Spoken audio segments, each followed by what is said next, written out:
എല്ലാവർക്കും സാദര നമസ്കാരം. അഖിലേന്ത്യാ പ്രശസ്തനായ ചിത്രകാരനും മഹാനായ കലാകാരനുമായിരുന്ന നമ്മുടെ എല്ലാം പ്രിയങ്കരനായ തിരുവല്ലക്കാരൻ CK രാം, അദ്ദേഹത്തെ അനുസ്മരിച്ചുകൊണ്ട് അല്ലെങ്കിൽ കലയുടെ മൂല്യവിചാരം ചെയ്തുകൊണ്ട് ഏതാനും വാക്കുകൾ സംസാരിക്കണമെന്നാണ് CK വിശ്വനാഥൻ, നമ്മുടെ വിശ്വൻ ചേട്ടൻ പറഞ്ഞത്. രണ്ടിനും വളരെ പ്രാപ്തിയുള്ള ആളല്ല ഞാൻ എന്ന് തുടക്കത്തിലെ പറയുന്നത് ആർക്കെങ്കിലും തുടർന്നത് കേൾക്കണ്ട എന്ന് പ്രേരിപ്പിക്കാൻ ഇടയാവില്ലെന്ന് വിശ്വസിക്കട്ടെ. ഇനിയും കൊണ്ട് മാത്രം പറയുന്നതല്ല. കാരണം എൻ്റെ ഓർമ്മയിൽ CK രാം എന്ന് പറയുന്നത് കിഴക്കുന്നിങ്ങനെ നടന്നു വരുന്ന പ്രസായക ഗാത്രനായ അതീവ തേജസ്വിയായ ഒരു അപ്പൂപ്പനാണ്. നരച്ച മുടി, തെളിച്ചമുള്ള തിളങ്ങുന്ന മുഖം, കയ്യിൽ കാലംകുട, നീണ്ട ഖദർ ജുബ്ബ, ഖദർ മുണ്ട്, ഒരു പ്രത്യേക രീതിയിൽ കാലുകൾ അടുപ്പിച്ചടുപ്പിച്ച് വെച്ചുള്ള നടത്തം. ആരും ഒന്നും പറയാതെ തന്നെ ഇതാ വ്യത്യസ്തനായ വലിയൊരു മനുഷ്യൻ എന്ന് ആരുടെ ഉള്ളിലും ഏത് ബാലൻ്റെ ഉള്ളിലും തോന്നിപ്പിക്കാൻ പോകുന്ന ആകാരം, വളരെ സൗമ്യമായ സംഭാഷണം, വശ്യമായ ചിരി, ഇതൊക്കെയാണല്ലോ ആദ്യം പതിയുന്നത്. അപ്പോൾ വരയ്ക്കാൻ അല്പം താല്പര്യം ഉണ്ടായിരുന്ന എന്നെ വല്യച്ഛൻ ശങ്കരവല്ലിയേക്ക് 2 വീടപ്പുറമുള്ള അദ്ദേഹത്തിൻ്റെ തറവാട്ടിലേക്ക് ഒരു ദിവസം കൊണ്ടുപോയി. ഞാൻ വരച്ചിരുന്ന വിഡ്ഢിത്തങ്ങളൊക്കെ അദ്ദേഹത്തെ കാണിച്ചു. അദ്ദേഹം ചിരിച്ചു. വരയ്ക്കുക, ധാരാളം വരയ്ക്കുക എന്ന് മാത്രം പറഞ്ഞു. നന്നായെന്നോ നന്നായില്ലെന്നൊന്നും പറഞ്ഞില്ല. പക്ഷേ അദ്ദേഹത്തിന് അപ്പോഴേ മനസ്സിലായി കാണും ഈ കുട്ടിയുടെ വഴി നാളെ ചിത്രകലയൊന്നും അല്ല എന്ന്. അതുകൊണ്ട് അദ്ദേഹം വലിയ ഉത്സാഹം കാണിച്ചിട്ടില്ല, ഒന്നും പറഞ്ഞില്ല. ധാരാളം വരയ്ക്കുമെന്ന് പറഞ്ഞു. അത് തന്നെ വലിയൊരു പ്രോത്സാഹനമാണെന്ന് മനസ്സിലാക്കാനും മാത്രമുള്ള പക്വതയുള്ള പ്രായമല്ല അത്. അദ്ദേഹം ആരാണ്? ജാമിനി റോയിയുടെയും നന്ദലാൽ ബോസിൻ്റെയും ശിഷ്യനായിട്ട് ശാന്തിനികേതനത്തിൽ പഠിച്ച സാക്ഷാൽ രാജാരവിവർമ്മയുടെ മകൻ്റെ ശിഷ്യനായിരുന്ന അവലിക്കരെ പഠിച്ച ആ പഠിത്തത്തിലൊക്കെ ഉപരിയായിട്ട് സ്വന്തം ഉള്ളിലെ കലയെ വളർത്തിയ, സ്വന്തം സ്റ്റാമ്പ്, മുദ്ര കലാലോകത്ത് പതിപ്പിച്ച വലിയ മനുഷ്യൻ. MGM-ലെ ഓഡിറ്റോറിയത്തിൽ അദ്ദേഹം സപ്തതിക്കാണെന്ന് തോന്നുന്നു MV ദേവനുമൊക്കെ വന്ന് വലിയൊരു സമ്മേളനം നടത്തിയത്. തിരുവല്ലക്കാർക്ക് പൊതുവിലൊരു സ്വഭാവമാണെന്ന് പറയുന്നതിൽ ആരും എന്നോട് ദ്വേഷിക്കരുതേ. കാരണം മുറ്റത്തെ മുല്ലയ്ക്ക് മണമില്ല എന്ന് പറയുന്നതിൻ്റെ ഏറ്റവും പ്രത്യക്ഷമായ തെളിവ് തിരുവല്ലക്കാരായിരിക്കും. നമ്മുടെ നാട്ടിലുള്ള വലിയ കലാകാരന്മാരെ നമുക്ക് അംഗീകരിക്കാൻ പ്രയാസം. മറ്റേതൊരു വ്യക്തിയെയും പോലെ ചിലപ്പോൾ നമ്മൾ അംഗീകരിച്ചിരിക്കാം. അതിൽ ജോൺ എബ്രഹാം മുതൽ ബ്ലസ്സി വരെയുള്ള നമ്മുടെ സിനിമാക്കാരുണ്ടാവാം, അദ്ദേഹത്തെ പോലെയുള്ള കലാകാരന്മാരുണ്ടാവും, ആരും ഉണ്ടാവും. അപ്പോൾ അതല്ല നമ്മുടെ വിഷയം. പക്ഷേ അങ്ങനെ ഉണ്ടായിരുന്ന അദ്ദേഹം വളരെ സൗമ്യനായി ഒതുങ്ങിയ ഒരു റിട്ടയേർഡ് ലൈഫ് അതിൽ ജീവിക്കുമ്പോഴാണ് ഞാൻ അദ്ദേഹത്തെ കാണുന്നതും അറിയാനിടയാവുന്നത്. ആദ്യത്തെ ശങ്ക മാറി പിന്നെയും ശങ്കരവേലിൽ പോകാനുള്ള പ്രേരണ തന്നത് എൻ്റെ ഗുരുസ്ഥാനീയനായ സുഹൃത്ത് കിഷ് എന്ന് വിളിച്ചിരുന്ന ആർട്ടിസ്റ്റ് കൃഷ്ണൻകുട്ടിയാണ്. കൃഷ്ണൻകുട്ടി എന്നെ വിളിച്ചുകൊണ്ട് പോയി, അദ്ദേഹത്തിന് പോവാം, ഒരു കുലഗുരുവാണല്ലോ. അപ്പോൾ അവിടെ ചെന്ന് അപ്പോഴത്തേക്ക് കുറേ കൂടെ കൃഷ്ണൻ്റെയും കൂടെ സ്വാധീനത്തിൽ കുറച്ചൊക്കെ എൻ്റെ സാങ്കേതിക വിഷയങ്ങൾ മനസ്സിലാക്കി കുറച്ചുകൂടെ നന്നായി ഞാൻ വരച്ചിരുന്നു തോന്നുന്നു. ഞാൻ വരുന്ന പോർട്രേറ്റ്സൊക്കെ അദ്ദേഹത്തെ കാണിക്കുമായിരുന്നു. അപ്പോൾ അതിലൊരു ചെറിയ സംഭവം മാത്രം ഞാൻ ഓർത്തു പറയുകയാണ്. ഞാനൊരു റഷ്യൻ സുന്ദരിയുടെ ഒരു എഴുത്തുകാരിയാണ്. സോവിയറ്റ് യൂണിയൻ മാഗസിൻ എന്നില്ല, അതിൽ വന്ന ഒരു ബ്ലാക്ക് ആൻഡ് വൈറ്റ് ചിത്രം നോക്കി സാമാന്യം വലിയൊരു പോർട്രേറ്റ് പോലെ പെൻസിലോട്ട് വരച്ചു. തെറ്റിലായിരുന്നു എന്നല്ല, എനിക്ക് വളരെ നന്നായിട്ട് തോന്നി. അദ്ദേഹത്തെ കൊണ്ട് കാണിക്കാം എന്ന് തോന്നിയിട്ട് ഞാൻ അവിടെ ചെന്നപ്പോൾ അദ്ദേഹം മാത്രമേ ഉണ്ടായിരുന്നുള്ളൂ, കൃഷ്ണൻ്റെ കൂടെ ഉണ്ടായിരുന്നില്ല. അദ്ദേഹം വിറയ്ക്കുന്ന കൈകൊണ്ട് പെൻസിലെടുത്ത് ആ പെൺകുട്ടിയുടെ കണ്ണെഴുതുന്ന പോലെ ഒന്ന് തൊട്ടു. സത്യം പറയട്ടെ, വളരെ ഡള്ളായിരുന്നു ചിത്രം. വെച്ചാൽ ഈ ബ്ലാക്ക് ആൻഡ് വൈറ്റ് ചിത്രത്തോട് വളരെ ഫെയ്ത്ത്ഫുള്ളായിട്ട് ഞാൻ പെൻസിലങ്ങ് വരച്ചു. ഇപ്പോൾ ചാർക്കോളൊന്നും ഉപയോഗിച്ചിട്ടില്ല, 6B 8B ഒന്നും ഉപയോഗിച്ചിട്ടില്ല. കുറച്ച് ഡള്ളായിരുന്നു ചിത്രം. ഛായ നന്നായി ഒത്തിരുന്നത് മാത്രമേ അന്ന് എനിക്ക് എൻ്റെ വിശേഷമായിട്ടുണ്ടായിരുന്നു. പക്ഷെ അദ്ദേഹം ഒന്ന് തൊട്ട് കഴിഞ്ഞപ്പോൾ ആ കണ്ണിനുണ്ടായ മിഴിവും തിളക്കവും ജീവനും ഇതെൻ്റെ പ്രത്യക്ഷ അനുഭവമാണ്.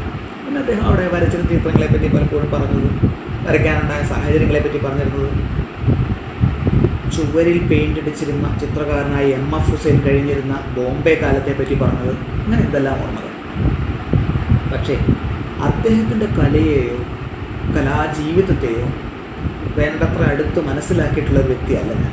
അതിനുള്ള ശേഷിയുള്ള ആളല്ല. അതുകൊണ്ട് എഴുതാനും വരയ്ക്കാനും ഒക്കെ താല്പര്യമുള്ള, ഇവയെപ്പറ്റി വിചാരം ചെയ്യാൻ ഉത്സുകനായ ഒരു വിദ്യാർത്ഥി എന്ന നിലയ്ക്ക് കലയുടെ അർത്ഥത്തെയും സ്രോതസ്സിനെയും മൂല്യത്തെയും കുറിച്ച് ചില വിചാരങ്ങൾ മാത്രം പങ്കുവച്ച് അവസാനിപ്പിക്കാമെന്ന് ഞാൻ വിചാരിക്കുന്നു. വാട്ട്സ് ആർട്ട്, എന്താണ് കല എന്ന പേരിൽ രവീന്ദ്രനാഥ് ടാഗോറിൻ്റെ വിശ്രുതമായൊരു ലേഖനമുണ്ടല്ലോ. അതിൽ അദ്ദേഹം പറയുന്ന ഒരുപാട് കാര്യങ്ങളുണ്ട്. സാമാന്യ ദീർഘമായ ലേഖനമാണ്. അതിൽ പറയുന്ന ഒരു കാര്യം, കല അതിൻ്റെ ഏറ്റവും ആന്തരികമായ സ്വഭാവം യൂണിറ്റിയാണ്, ഏകത്വമാണ്. എന്ന് അദ്ദേഹം പറയുന്ന ഉദാഹരണം കലയിൽ നിന്ന് എടുത്തിട്ടുള്ളതല്ല. ഒരു ഡിഷ്, ഒരു വിഭവം, ഭക്ഷണ വിഭവം നമ്മൾ ഉണ്ടാക്കുന്നു. അതിൽ ഉപ്പിനും മുളകിനും എരിവിനും മസാലയ്ക്കുമൊക്കെ അതിൻ്റേതായ മൂല്യം ഉണ്ടാവാം. പക്ഷെ സ്വാദ് എന്ന് പറയുന്ന അനുഭവം അതിൻ്റെ സമന്വയത്തിൽ നിന്ന്, സമവായത്തിൽ നിന്നുണ്ടാവുന്നതാണ്. അതിൻ്റെ ഏകീഭൂതമായ അവസ്ഥയിൽ നിന്നുണ്ടാവുന്നതാണ്. കലയും അതുപോലെ പല ഘടകങ്ങളുടെ ഉൾച്ചേരലിൽ നിന്നുണ്ടാവുന്നതാണ്. അതെന്തൊക്കെയാണ് എന്ന് അദ്ദേഹം വിശദീകരിക്കുന്നുണ്ട്. എന്താണ് ഇവിടെ പറയാൻ കാരണം? ഇത് കലയുടെ ആന്തരിക സ്വഭാവം മാത്രമല്ല, കലയുടെ ഒരു സാമൂഹിക സ്വഭാവവും കൂടിയാണ്. എങ്ങനെയാണത്? മറ്റൊന്നിനും ഒരുമിപ്പിക്കാൻ കഴിയാത്ത, മറ്റൊന്നിനും ഒന്നിപ്പിക്കാൻ കഴിയാത്ത ഒരുപാട് മനസ്സുകളെ സൂത്രയെ മണികണായവ എന്ന ഗീതയിൽ പറയുന്നത് പോലെ ഒരു നൂലിൽ മുത്തുകൾ എന്ന പോലെ കോർത്തു വയ്പ്പിക്കാൻ കലയ്ക്ക് കഴിയും. അത് കോടിക്കണക്കിന് പേര് ആരാധനയോടെ, ഇന്നത്തെ ഭാഷയിൽ പറഞ്ഞ ആക്രാന്തത്തോടെ, ആക്രാന്തത്തിന് വലിയ കരച്ചിലെന്നേ സംസ്കൃതത്തിൽ അർത്ഥമുള്ളൂ എന്ന് മനസ്സിലാക്കിയിട്ടുള്ളത്. അപ്പോൾ കണ്ടിരുന്ന മൈക്കിൾ ജാക്സൺ മുതൽ കുറച്ച് പേരെ ആസ്വദിപ്പിക്കാനായി, ആരും ആസ്വദിക്കാനില്ലെങ്കിലും ശ്രീവല്ലഭന് വേണ്ടി കഥകളി നടത്തുന്ന ആൾ വരെയുള്ള കലാകാരന്മാരുടെ എല്ലാം ഒരു ഘടകം അവർ അനുവാചകനുമായി, ആസ്വാദകമായി നടത്തുന്ന ഒരു താദാത്മ്യമാണ്. അവിടെയും ഒരു ലയം, യൂണിറ്റിയാണ് അതിൻ്റെ അന്തസ്സത്ത. പക്ഷെ ഇത് പറയുമ്പോൾ കലാകാരനെ കലയിലേക്ക് പ്രേരിപ്പിക്കുന്ന ഘടകങ്ങൾ പലതാണ് എന്ന് നമുക്കറിയാം. നമ്മുടെ പൂർവ്വ പിതാമഹന്മാർ ഗുഹാചിത്രങ്ങൾ വരച്ചിരുന്നതിൽ നിന്ന് അത് തുടങ്ങുന്നു. ഒരു പക്ഷേ സാഹിത്യമോ എഴുത്തോ ലിപിയോ ഭാഷയോ പോലും പൂർണ്ണരൂപം പ്രാപിക്കുന്നതിന് മുമ്പേ ചിത്രകല ഉത്ഭവിച്ചിരുന്നിരിക്കണം. ഇടയ്ക്കലൊക്കെ നമ്മൾ കാണുന്ന ഗുഹാചിത്രങ്ങളുള്ള അത്ര പഴയ എന്തെങ്കിലും എഴുത്ത് ഇവിടെ അവശേഷിക്കുന്നുണ്ടോ എന്ന് ചോദിച്ചാൽ ഇല്ല. അപ്പോൾ അന്നു വെന്ന മൃഗത്തെ പാറയിൽ കോറിയിടുന്ന നമ്മുടെ പൂർവ്വ പിതാമഹന് എന്തായിരുന്നു ലക്ഷ്യം? അത് ഭാഷയുടെ സ്രോതസ്സിനെ പറ്റി നോം ചോംസ്കിയൊക്കെ പറയുന്ന ഒരു ഘടകമുണ്ട്. അതായത് ഇമ്മീഡിയറ്റ് ടൈം ആൻഡ് പ്ലേസിൽ, വർത്തമാനകാലത്തിലും ചുറ്റുപാടിലും അപ്പോൾ കാണാനും അറിയാനും പറയാനും പറ്റാത്ത കാര്യങ്ങളെ സംവേദിപ്പിക്കാനാണ് ഭാഷയെന്ന്. കുറച്ചുകൂടെ വ്യക്തമായിട്ട് പറഞ്ഞാൽ, ഭാഷയില്ലാതെ തന്നെ ഒരു കിളിക്ക് അടുത്തു വരുന്ന ഒരു ചെന്നായെപ്പറ്റി മുയലിന് വിവരം കൊടുക്കാൻ പറ്റും. അതൊരു ഭാഷയാണ്, അല്ല. പക്ഷേ ഇന്നലെ ഒരു ചെന്നായ മുയലിനെ പിടിച്ചു എന്നൊരു കിളിക്ക് ഒരിക്കലും പറയാൻ പറ്റില്ല. നാളെ ഒരു ചെന്നായ വന്ന് മുയലിനെ പിടിക്കുമെന്നോ എന്നെ പിടിക്കാൻ വരുമെന്നോ ഒരിക്കലും ഒരു കിളിക്ക് പറയാൻ പറ്റില്ല. അപ്പോൾ തൊട്ടു മുമ്പിലുള്ള അപ്പോഴുള്ള കാര്യങ്ങളെപ്പറ്റി സംവേദിക്കുക, അതിന് ഭാഷ വേണ്ട, കല വേണ്ട. വെറും ശബ്ദങ്ങളോ ഭാവചേഷ്ടകളോ മതി. അപ്പോൾ ഇവിടെ നിന്ന് അതിൻ്റെ തുടക്കം നമുക്ക് കിട്ടും. കാലത്തെ, സ്ഥലത്തെ അതിജീവിക്കലാണ് കലയുടെ പാര്യന്തികമായ സ്വഭാവം, ലക്ഷ്യം. എങ്ങനെയാണ് ഈ ചിരഞ്ജീവിതം കലാകാരൻ കലയിലൂടെ ആർജിക്കുന്നത്? അതിൻ്റെ സാർവലൗകികത കൊണ്ടും സാർവത്രികത കൊണ്ടും അല്ലേ? ഇപ്പോൾ ഊർണിക്ക എന്നൊരു ചിത്രം, ഞാൻ അതിനെ ഇമിറ്റേറ്റ് ചെയ്തൊരു പടം വരച്ച് സിക്കർ അദ്ദേഹത്തെ കാണിച്ചപ്പോൾ അദ്ദേഹത്തിന് വലിയ ഇഷ്ടപ്പെട്ടത് എനിക്ക് ഓർമ്മയുണ്ട്. അങ്ങനെയൊക്കെ വരയ്ക്കൂ എന്നോട് പറഞ്ഞു. വലിയ അവാർഡ് കിട്ടിയ പോലെ വെറും മോഷണമായിരുന്നു അത്. അപ്പോൾ ഗൂർണിക്ക് എന്ന രണ്ടാം ലോക മഹായുദ്ധ ഭീകരതയുടെ ചിത്രം ഭാഷയൊന്നും അറിയണ്ട, അത് ഏത് കാലത്ത് ഏത് സാഹചര്യത്തിൽ ആര് വരച്ചതാണെന്നറിയാതെ, പിക്കാസോ എന്ന പേര് പോലും കേട്ടിട്ടില്ലാത്തവർക്ക് പോലും യുദ്ധത്തിൻ്റെ ഭീഷണം ദുരന്താത്മകം ആയ ചിത്രം പകരാൻ അതിന് കഴിയുന്നുണ്ട്. ഈ സാർവത്രികത, ഈ സർവലൗകികതയാണ് കലയുടെ ഒരു ഭാവം. ഇത് സാധിക്കുന്നത് മുൻപറഞ്ഞ യൂണിറ്റി അഥവാ ഏകത്വം അഥവാ താതാത്മ്യം അതിലൂടെയാണ്. പക്ഷേ ഇതിൻ്റെ ഒരു മറുവശമുണ്ട്. ഈ ഏകത്വം, താതാത്മ്യം ഇതിൻ്റെ സ്വഭാവമാകുന്നത്, കാലത്തെ അതിജീവിക്കുക എന്നത് അതിൻ്റെ പ്രവണതയാകുന്നത് മറ്റൊരു കാരണം കൊണ്ടാണ്. ഇതിന് നേർവിപരീതമായ മറ്റൊരു കാരണമുണ്ട്. റെയ്നർ മാരിയ റിൽക്കെ എന്ന പേര് മലയാളിക്ക് അപരിചിതമാകാൻ വഴിയില്ല. വിശ്രുതനായ ജർമ്മൻ കവിയാണ്. ഗെയ്ഥ കഴിഞ്ഞാൽ ഒരുപക്ഷെ ജർമ്മനിയിലെ ഏറ്റവും വലിയ കവിയായി ഇന്നും കൊണ്ടാടപ്പെടുന്ന, 1925 മറ്റോ അദ്ദേഹം പോയി, 25-26 അദ്ദേഹം 29 അദ്ദേഹം മരിച്ചു എനിക്ക് തോന്നുന്നു. ആ റിൽക്കയുടെ ഒരു കുഞ്ഞു പുസ്തകമുണ്ട്, letters to a young poet. മറ്റൊരു അപ്കമിങ് പോയറ്റിന്, കപ്പൂസ് എന്ന് പേരായ മറ്റൊരു പോയറ്റിന്, ചെറുപ്പക്കാരനായ എഴുത്തുകാരനോട് എഴുത്തിനെ പറ്റി, ജീവിതത്തെപ്പറ്റി പറയുന്ന കത്തുകളുടെ ഒരു സമാഹാരം. അത് പലരും ഏതെങ്കിലും ഭാഷയിൽ വായിച്ചിട്ടാവും. അതിൽ അദ്ദേഹം പറയുന്ന വളരെ വളരെ കേന്ദ്രഗതമായൊരു ആശയമുണ്ട്. കത്തുകളെല്ലാം ആവർത്തിച്ചു വരുന്നൊരു ആശയമുണ്ട്. എന്താണത്? ഏകാന്തത. ഭാവനിബിഡനായ ഒരു വ്യക്തിയുടെ കൂടപ്പിറപ്പാണ്. ഏത് സാഹചര്യത്തിലും ഇണങ്ങിച്ചേരാനും ആരോടും തമാശ പറയാനും ആരെയും കെട്ടിപ്പിടിക്കാനും ആരോടും എന്തും പറയാനും കഴിയുന്ന ഒരാൾക്കൊരു കലാകാരനാകാൻ പറ്റുമെന്ന് എനിക്ക് തോന്നുന്നില്ല. ഒരുതരം എലൂസീവ്നെസ്, വിട്ടുമാറൽ, മാറി നിൽക്കൽ, ആന്തരികമായി അനുഭവിക്കുന്ന ഏകാന്തതയുടെ ഒരു ഭ്രമം, അതില്ലാത്ത ആർക്കും കലാകാരനാകാൻ പറ്റില്ല എന്ന് റിൽക്കെ പറയുന്നു. ഈ കപ്പൂസ് എന്ന് പറഞ്ഞ ആളോട് പറയാണ്, ചെറുപ്പക്കാരോട് പറയാണ്, നീ നിൻ്റെ ഏകാന്തതയെ അതിജീവിക്കാൻ ശ്രമിക്കേണ്ടത് എഴുത്തിലൂടെയാണ്. നീ നിൻ്റെ മനസ്സിനെ, നിൻ്റെ വ്യാകുലതകളെ, നിൻ്റെ ഉത്കണ്ഠകളെ, നിൻ്റെ പ്രതീക്ഷകളെ, നിൻ്റെ സ്വപ്നങ്ങളെ മറ്റുള്ളവരോട് വാക്കിലൂടെ സംസാരിച്ച് പങ്കുവയ്ക്കാനല്ല ശ്രമിക്കേണ്ടത്. ഈ ഏകാന്തത നിന്നെ സ്വയം അറിയാനും ജീവിതത്തിൻ്റെ അർത്ഥമറിയാനും നിന്നെ സഹായിക്കുന്നതാവും. ഏകാന്തത കലാകാരൻ്റെ അവശ്യമായ ഒരു അസംസ്കൃത വസ്തുവാണ്. അതിൽ നിന്നാണ് താൻ അനുഭവിക്കുന്ന തീവ്രമായ ഏകാന്തതയെ, ഒറ്റപ്പെടലിനെ അതിജീവിക്കാനാണ് ഏത് കലാകാരനും ആവിഷ്കരിക്കുന്നത്. അതിൻ്റെ ഒരു വാണിജ്യ മൂല്യത്തെപ്പറ്റി ഓർക്കാതെയല്ല കലയ്ക്കൊരു വാണിജ്യ മൂല്യമുണ്ട്. ഈ പറഞ്ഞ ഏകാന്തതയെ, ടാഗോർ പറഞ്ഞ യൂണിറ്റിയെ, താതാത്മ്യത്തെ ഒക്കെ മനസ്സിൽ വെച്ചുകൊണ്ട് തന്നെ കലയ്ക്കൊരു വിപണന മൂല്യവും വാണിജ്യ മൂല്യവും ഉണ്ടെന്നും അതും കലാസൃഷ്ടിക്ക് പ്രേരകമാകുമെന്നും അറിയാതെയല്ല. ഒരുപക്ഷെ ഇന്ന് ഒരുപാട് പേര് കലാസൃഷ്ടി നടത്തുന്നത് പോലും അതിനായിരിക്കാം. ഞാൻ ഓർക്കുന്ന ഒരു പാരലല് ചിത്രകലയിൽ നിന്നല്ല, നോവൽ രചന എന്ന കലയിൽ നിന്നാണ്. ഒരു പക്ഷേ ലോകത്തിലെ എക്കാലത്തെയും ഏറ്റവും മികച്ച, ഏറ്റവും ഗംഭീരമായ 10 നോവലുകൾ പറഞ്ഞാൽ അതിലൊന്നെങ്കിലും ദസ്തേവ്സ്കിയുടെ ആയിരിക്കും. കുറ്റവും ശിക്ഷയും, അല്ലെങ്കിൽ കരമസോഫ് ബ്രദേഴ്സ്, രണ്ടിലൊന്ന്, അല്ല അദ്ദേഹത്തിൻ്റെ മറ്റനേകം നോവലുകളിലും. ഇവയൊക്കെ അന്നന്നത്തെ കൊറ്റിനുള്ള വക തേടാൻ വേണ്ടി അപ്രശസ്തങ്ങളായ മാസികകൾക്ക് ഖണ്ണശ പ്രസിദ്ധീകരിക്കാൻ വേണ്ടി എഴുതി അയച്ചു കൊടുത്തവയാണ്. വരുമാനത്തിന് വേണ്ടി, എഴുതിയാലേ ജീവിക്കാൻ പറ്റൂ എന്ന തികച്ചും സാമ്പത്തികമായ പരിഗണന വെച്ചിട്ടാണ് അദ്ദേഹം അത് എഴുതിയത്. പക്ഷെ അവിടെ റിൽക്കെ പറഞ്ഞ ഏകാന്തതയും ടാഗോർ പറഞ്ഞ താതാത്മ്യവും അദ്ദേഹത്തെ പ്രചോദിപ്പിച്ചിരുന്നില്ലെന്നല്ല, അവ തന്നെയാണ് പ്രചോദിപ്പിച്ചിരുന്നത്. പക്ഷേ അങ്ങനെ പ്രചോദിതമായി അദ്ദേഹം എഴുതാനുള്ള ഭൗതിക സാഹചര്യം പ്രേരണ സൃഷ്ടിച്ചത് അതിൻ്റെ തീർച്ചയായും സാമ്പത്തിക ഘടകമാണ്. അപ്പം നമ്മൾ 3 വിഷയങ്ങളെപ്പറ്റിയാണ് ഇപ്പോൾ ഇവിടെ പറഞ്ഞത്. കലയ്ക്ക് കാലാതിവർത്തിത്വത്തിനുള്ള ഒരു വെമ്പലുണ്ട്. കലാകാരൻ്റെ ആ വെമ്പലിൻ്റെ ചിത്രീകരണമാണ്, സ്ഫുരണമാണ് കല.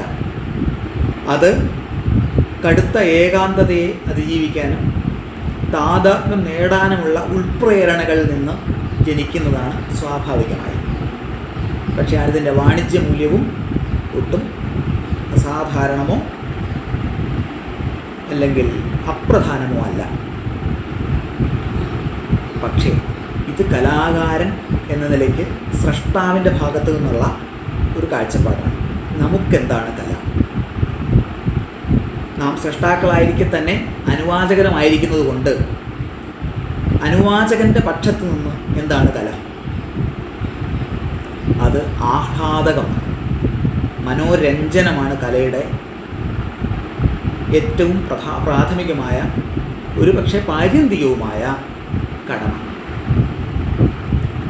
ഈ വിഭാവ അനുഭാവ സഞ്ചാരീഭാവങ്ങളുടെ സംയോഗത്താൽ രസനിഷ്പത്തി ഉണ്ടാവുന്നതൊക്കെ ഭാരതീയ ആലങ്കാരികന്മാർ പറയുന്നുണ്ട്.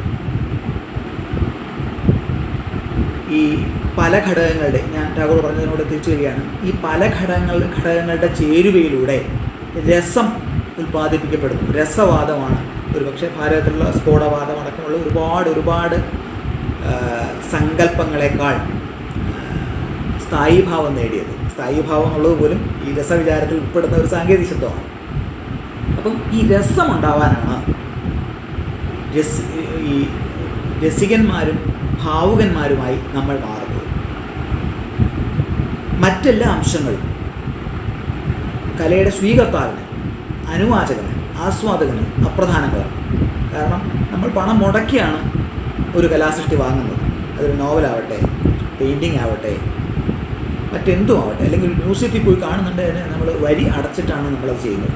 അപ്പം നമുക്ക് ചിലവേ ഉള്ളൂ, വ്യയമേ ഉള്ളൂ, ആയമില്ല.